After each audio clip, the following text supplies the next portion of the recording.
Alright, Barker. Let's go with this one, I think. I just kind of want to see if this story continues between Barker and our friend. So this is at Millith the Bog Star, but it's not against the Bog Crones this time. We're going against the Dissidents and Barker Ashpaws. And Rookie.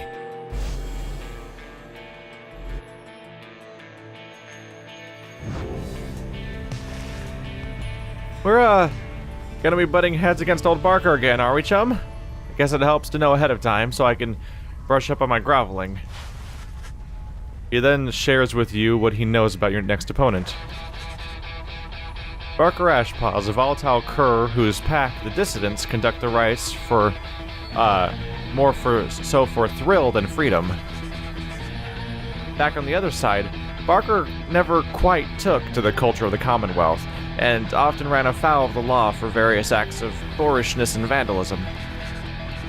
He always promised to go straight, and in time, he found a certain niche, for he was an accomplished hunter. And the people of the Commonwealth did have an apprentice. Barker relished the hunt more than anything. And, oh, they had an appetite and an apprentice. Jesus. The people of the Commonwealth did have an appetite. Barker relished the hunt more than anything, and spent his earnings on a variety of questionable things. One particularly raucous evening, Barker was caught relieving himself on the foot of the statue of the Archjustice Androbles IV, and that was the end of his citizenship. The Grand Judge, who in 617 AS issued a decree prohibiting literacy in answer to growing unrest. Those who violate the law of the Commonwealth face sentencing by the appointed Archjustice. So he's here because he was peeing on a statue? Of all the reasons. And the downside, it seems he caught the notice of the Dissidents, who in turn must have observed his speed, ferocity, and fearlessness. He's now the best of them. Barker's reputation grew among the exiled curs of the Jomar Valley region, where he is feared and unafraid of taking what he wants. Not long after they flushed me down, I was just trying to make ends meet. They made a deal with him. In hindsight, let's just say it was a bad idea. He could make my life go real sour if he wants. Anyways, I better go pass out. We got a long few days ahead. You wish Rookie a restful evening. In turn, it is too late to take flight, though tomorrow you can press on. So with all these different character configurations we have, we can learn different things about different characters, and I bet that across our party, somebody in our party has a connection with every single other group you can encounter out there. Ezo? What's down here, though? That's Volfred's planner. Volfred's status is composing messages. Just clicking on it to make it start sparkling at me. Still can't tell what's... What is sparkling over here sometimes? I don't know. I was right, though, wasn't I? They did multiple covers. Because we just heard it again. Yeah, it really was like electric guitars and stuff like that in the original one. I knew this one sounded different. That's crazy. Like, they already have enough music in these games, and then they wrote, like, alternate versions of the songs, or maybe not wrote, but they had to, like, play them on other instruments, too. It's just funny. There's, like, an acoustic version of all the songs, basically. That's actually a really nice detail, because, like, a lot of games have, like, a button you click on, where you magically can just throw background music into the game and stuff like that, but the idea that this is, like, the acoustic version of every song in the soundtrack is actually, like, a really fun idea. Tizo has seemed somewhat less cheerful since his run-in with Lendl and the Accusers. He approaches you, waiting for you to hear him out. Tizo seems unhappy about something Lendl said to him. Tizo understands full well why Lendl's angry with him. While Tizo does not like Lendl as a person, he recognizes nonetheless that he denied his freedom. It was a liberation rite. He did what he felt necessary. He wanted to help his friend go free. Nonetheless, he still feels a certain guilt, and regrets that the rites force exiles into such situations. He falls silent for a while. Whether the 8 scribes ever intended for imps such as he to participate in the rites firsthand is difficult to know for certain. Then, he says, grateful for you listening.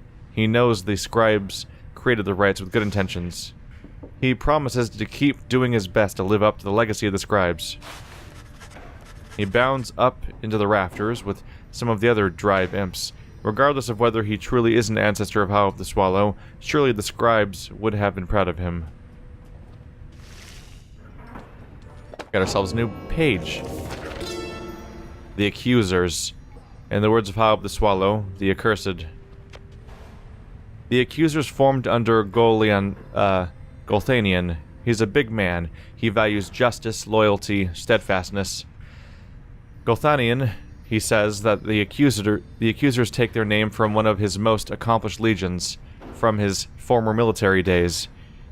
All among them, in fact, served the Master General at one time. They represent the stoutest-hearted men and women of the Empire, who held true to Myrrh and Golthanian in the end. The golden colors of their raiments are reminiscent of their old shining armor, is his claim. Ever shall they seek out those with the truest spirits and the strongest sense of purpose to replenish their ranks. Okay. So the Accusers come from Chapter 1 then, don't they? Except... Does that mean there's no chapter from the perspective of Solium Myrrh?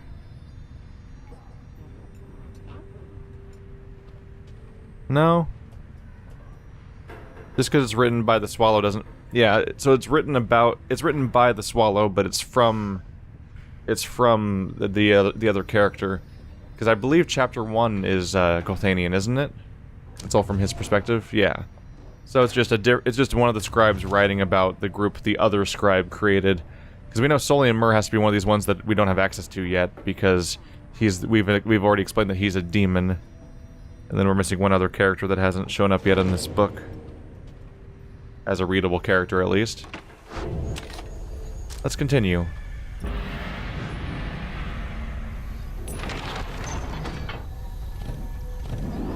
Boom! Flying, because I have magic.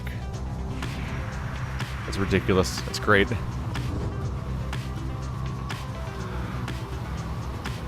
Oop, shiny bit. And what? Something about the strange island you see below draws your attention. Best to avert your gaze from the Isle of Kaelmer. Even the scribes themselves thought to avoid the place. Let us fly on. A forbidden island nestled in the deathless tempest. It has significance to the 8 scribes.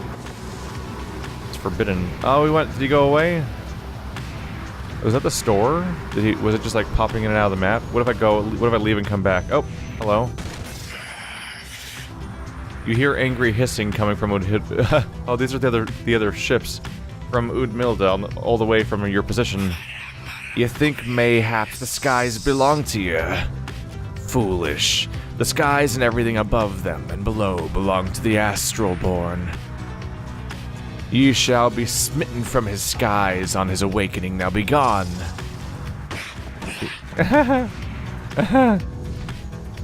can collide with other... Wow. So now all the other people are flying around. They're probably in transit to their next location. They're going to be doing the rites at. But if I collide with them, you get a message. Now I just want to collide with them all. Yeah. But a lot of them have already set down. So everyone has these kinds of wagons, apparently. That wasn't really explicitly stated before, but yeah, everyone has their wagon that has the same outfittings we do to let them fly and stuff. As you soar above the waters of Wormgulf, you notice Sir Gilman sidle up to you, very slowly. We are very, very, very, very high above the waters. If this knight is not mistaken, this knight's brethren lurk beneath the surface there, in numbers untold. Fortunately, if we were to come crashing to the surface now, then this knight, why, he would receive a watery burial in the custom of his kind. I mean, you might just live. If we crashed in the water that you normally live in, you probably just could swim. I mean, don't recommend dying, but still.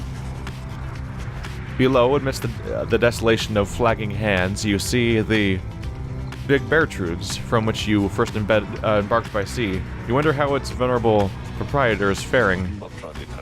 I am certain the big Bertrude must have left a strong impression on you all. She is not easy to forget. I've known her since before my exile, or hers. She's been here a long time. I've set my ancients to repay her for assisting you, and to send her own regards. Our regards, sorry. The old wagon must have been in need of some repairs. Yeah, because we had to make it so it could even go in water at all.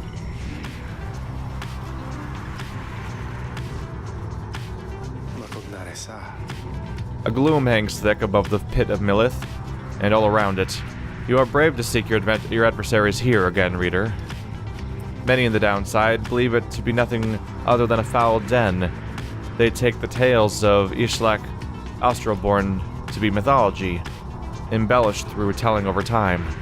As the Star Titan of the Molten Millith, it sups upon despair and bears. It sups upon despair and fear and doubt and lands such as our own. The Book of Rites.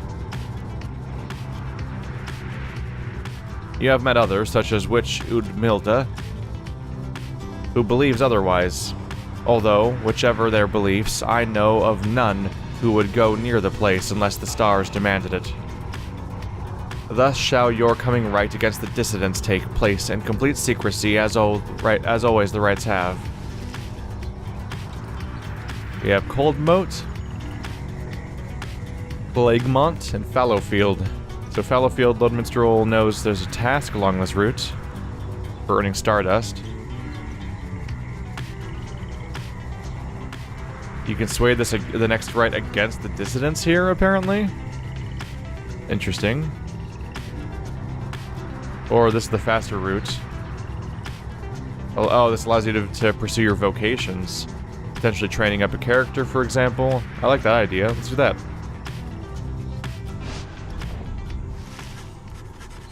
Got the Flagging Hands page. You return to the dismal region known as the Flagging Hands. Straight away you sense an air of dread, yet cling to hope that you can make your stay as brief as possible. You and your fellow exiles have time to yourselves before the day is done. Nonetheless, the dismal environs soon take their toll on everyone.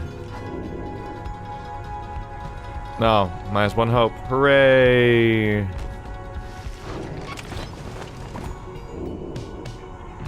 Oh, and Tizo. It's Tizo's turn, apparently. Isn't that interesting? Why do you keep glowing at me? I don't understand. Flagging Hands. Beyond the valley lies the Flagging Hands, which could be called a swamp if an entire sea could merely be a lake. Soon after our arrival, several of us fell into a dark despair. Such were the environs. I found it rather fascinating, though. It held aspect reminiscent of the southern bogs we dwelt in as a tad. We grew accustomed to the dampness of the air, and grew to savor certain twigs and beetles. It can be said the Flagging Hands are an acquired taste, recommendable only to those of our same bent, or perhaps the downside's native imps. The sea surrounding the environs on three sides, appearing insurmountable at first. So this is that's the witch again. That's why they're used to the Flagging Hands. They're like, yeah, this is fine. I'm cool with this. Oh, got it. Ezo, this will be interesting. Why, hello, my lovely reader. What might I do for you? You've invoked Sandra from the Beyonder Crystal. What's on your mind, Sandra? You know, my lovely reader, I must admit that I did not expect your little followers to be quite so receptive to instruction as thus far they have proved. I know not whether they owe it all to you, or perhaps somewhat more to them than I at first inclined to think. In any case, however, I am pleased that they are not entirely disgraceful. I like to keep my expectations well in check, seeing as I have thus expelled until the end of time. So, it is pleasant when those expectations are exceeded every now and then. Although I cannot quite recall when last that was. But the best part of all this are these brief times in which you visit me in my domain. I know you cannot for long. This damned crystal in which I am enthralled shall see to that. Though, as you have perhaps surmised, whatever it decides, that Whenever it decides that one of your little friends is worthwhile enough, why, I can offer them a trial, and likewise, I can offer you a chat. Sometimes I think you achieve those trials of mine. Perhaps it has done something to trim the length of my eternal banishment. Eternity being what it is, however, perhaps not. Still, if the trophies of those blasted scribes are worth something to you, then all you need is to brave my trials, and they can be yours. And perhaps there's good in it for me as well. Then something changes in her, and she changes the subject. I've likely said too much. I am not to influence you and your use of the Beyonder Crystal. It is not there to be tampered with by anyone, including me. Forget what I said. And scribe trial. Very well. Let us consider who among those idiots is worth my limit time. Tizo! The only person remaining. And you've got the one that can restore you. Need to figure that one out still. Okay. Give it a shot. You ask Sandra to administer one of her special trials for Tizo. I dare think I remember something of that imp. He certainly stood out from all his ilk. Although that really is not saying much. Well, let us bring him forth. Tizo soon appears, in heat of the summons. Tizo seems to be prepared for whatever lies ahead. Well, you're going inside of a book, Tizo. Oh wait, inside of an orb. I keep thinking it's the book, but that's not true. I'm just stupid. Whoops.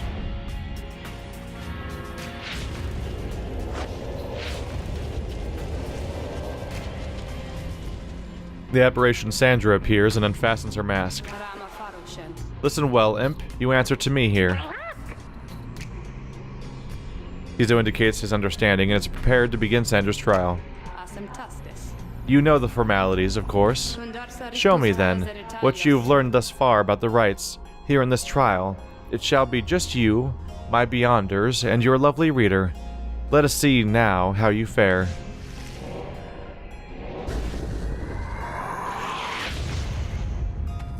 Ah! Why did I blow up? Why did I pick that? That was a terrible idea. I reflexively tried to return fire and I'm like, no, that's the thing I do to attack. That was the worst idea. There we go.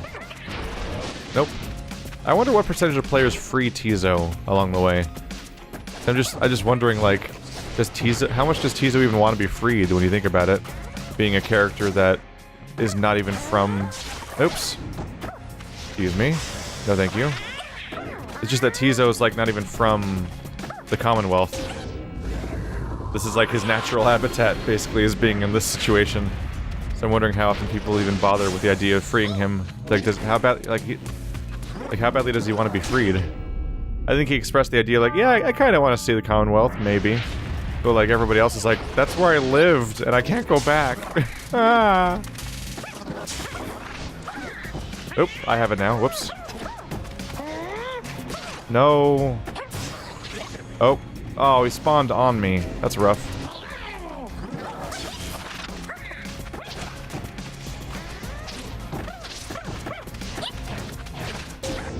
Gotcha. Now it's happening every time. Maybe I was misinterpreting something last time and somehow was like not noticing I wasn't actually maybe I was mixing up who had the talisman or something. Just during the last round I was like confused about what causes the +9 to happen. Ah, crap. Oh, did I hit him too somehow? Oh. Well, you goofed, didn't you? Ah, crap. Ah.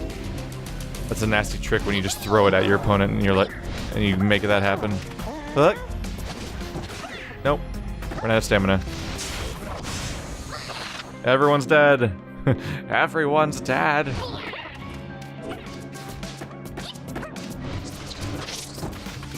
Nope. Nope. Nope. Oh, we both got each other. Oh, right. I got the ability where if Titus doesn't have the ball, he blows up on everyone. That's why they keep getting destroyed. That's funny.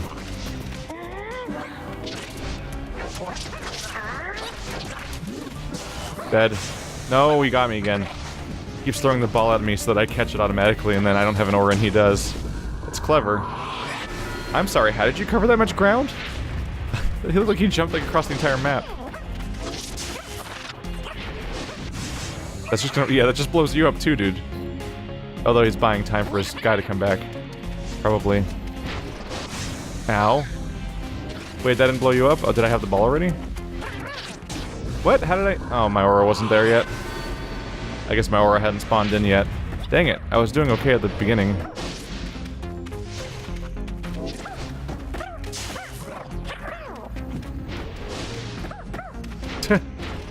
Jumping into this wall.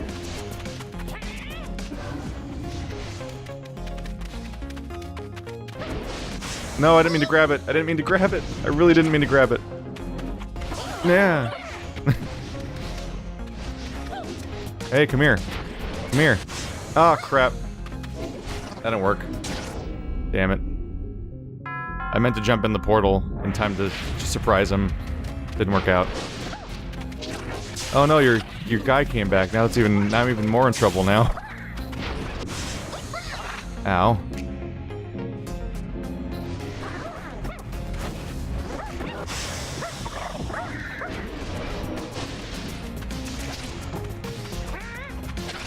No.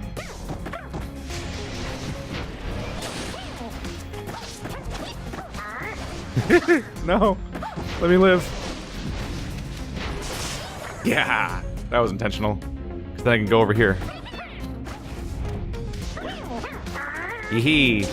That was a clever move. You gotta give me credit for that one, right? That was a nice maneuver. I like suicided so I could teleport straight there. Boom. I didn't get both of them that time, though. Oh my god, you jump far.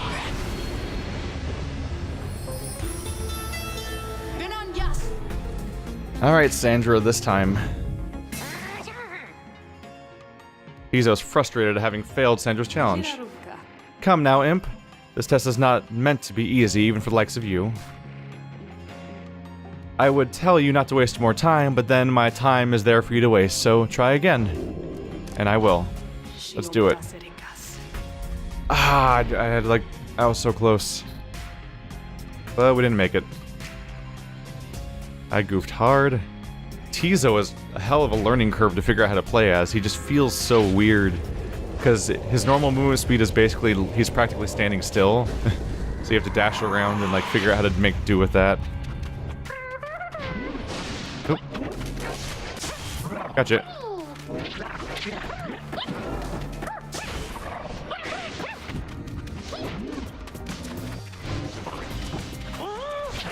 Nope. They're good at intercepting.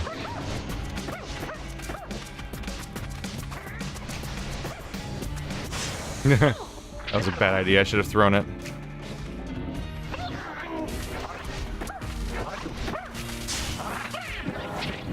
Nope. I'm not grabbing it. Oh, there goes both of you.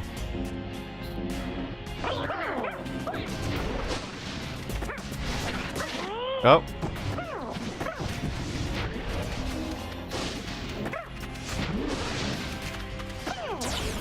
Both down.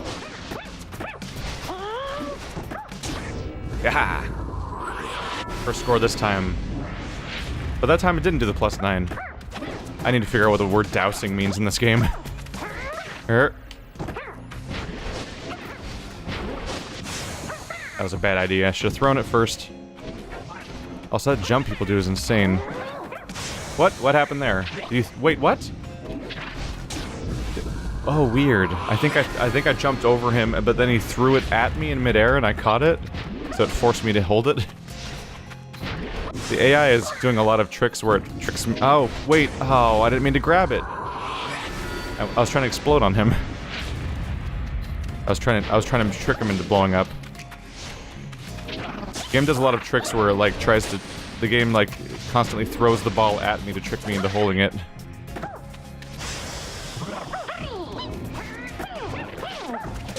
There we go. Now it worked. Now I get +9. But it didn't last time.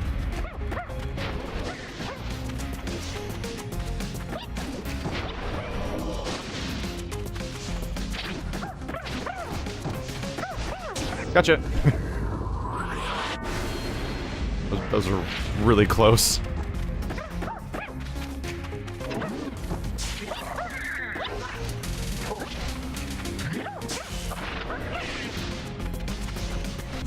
No.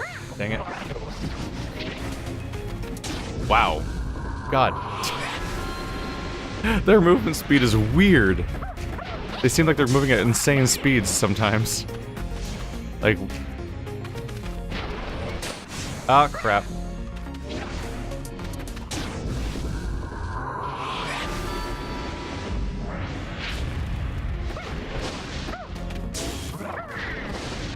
Ah, damn it. Not dashing the way I want to. But you guys suicided. Oh, dang it. That would have been the deciding moment. A slightly different scenario. Stop throwing it at me, dang it! I didn't want it. No! Bad idea. Got you. Except it's not gonna matter because you're just gonna go in and... Stop that. Damn it. Damn it! Ah, 3-on-1 is so rough.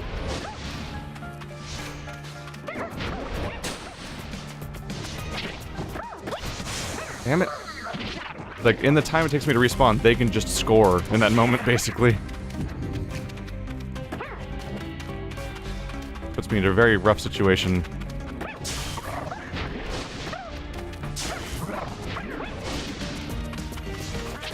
No.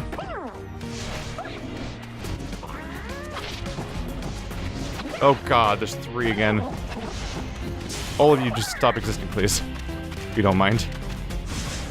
There we go. That kind of helps. And then I can warp into this thing here. Oh, damn it.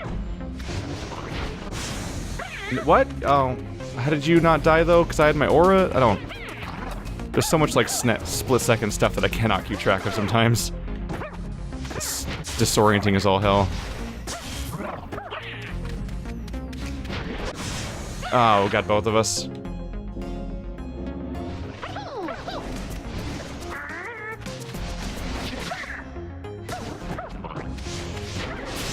No, I didn't mean to pick it back up. Damn it! I was trying to specifically explode on purpose so that I keep accidentally picking up the ball, which is what makes it not happen. Oh, there we go again. Nope. Oh, that's probably how I lose. No. Oh, only 7?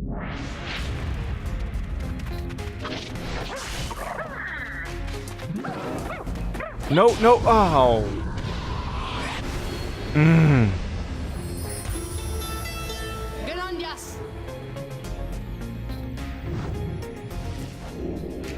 This is hard.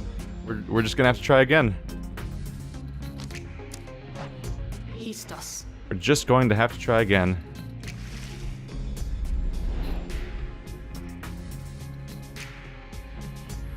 Alright, attempt number 3. Holy crap. Oh, they move so fast. This is the hardest thing I've had to do in this game so far, I think.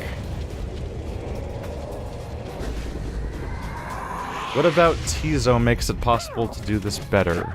I mean, I get the points every now and then, it's just there's... Can I just, like, try again? Let's restart. If they're gonna get the first point, I might as well just restart. Alright. Man. The roughest thing is just that if I go down for any reason, and any of them are alive, they can just score, because they move astonishingly fast.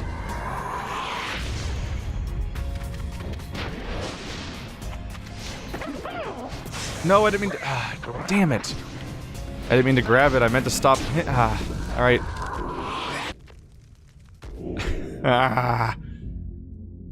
There's so many crucial moments where I don't mean to have the ball. I'm trying to attack somebody and I accidentally pick up the ball because they faked me out or something. Like, he almost dashed at the ball, but then he, like, dashed away at the last second. And so then I ended up with the ball, which meant that I didn't have an aura. No! Oh, I'm trying to get him in range. There it goes again. I can't start at a disadvantage. That's just setting me up to fail. Come on.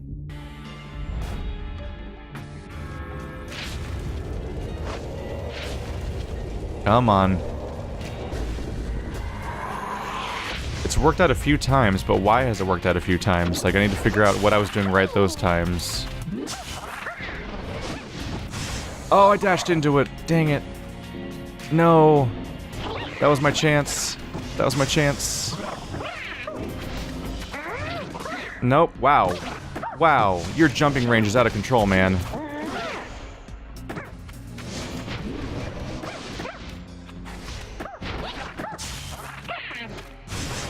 Oh, there we go. But I can teleport through the portal. No. I had the ball for a second. No. Oh, oh, but he got to live? Crap. Oh my... You got it? Wait, but your jump didn't even make it. How did you... What? That felt like he somehow teleported after he jumped. How did he cover the rest of the gap in time? No. No, but there's always another one. Like, they can just suicide bomb me because another one of them will just immediately show up. Because it's 3-on-1. This is brutal. We're both waiting it out. Crap, but you have a teammate coming back, so this benefits you.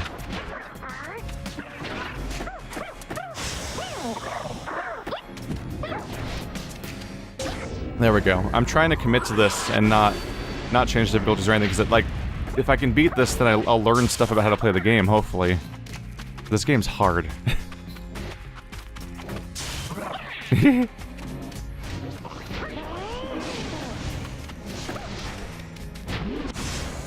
just trying to slowly throw it at them. Oh, god damn it. No! Yeah! They threaded, like at a split second difference between them failing and succeeding in that scenario. So, and they nail it so often somehow.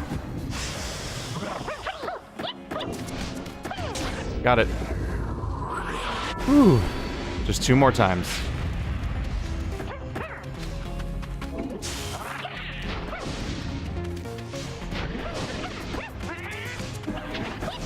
Oh god, he jumped past me. What? Wow. He gets that attack off really fast considering... What? No, I didn't have an aura? I didn't have... Damn it! Where's my aura? I don't understand. I can't... I have to, like, watch, like, slow-motion replays of this game to figure out what's happening in most of these rounds. I'm like, I don't understand why I should have an aura, but I didn't have an aura, and, like, what happened to my aura? What? What? How did... I don't... What?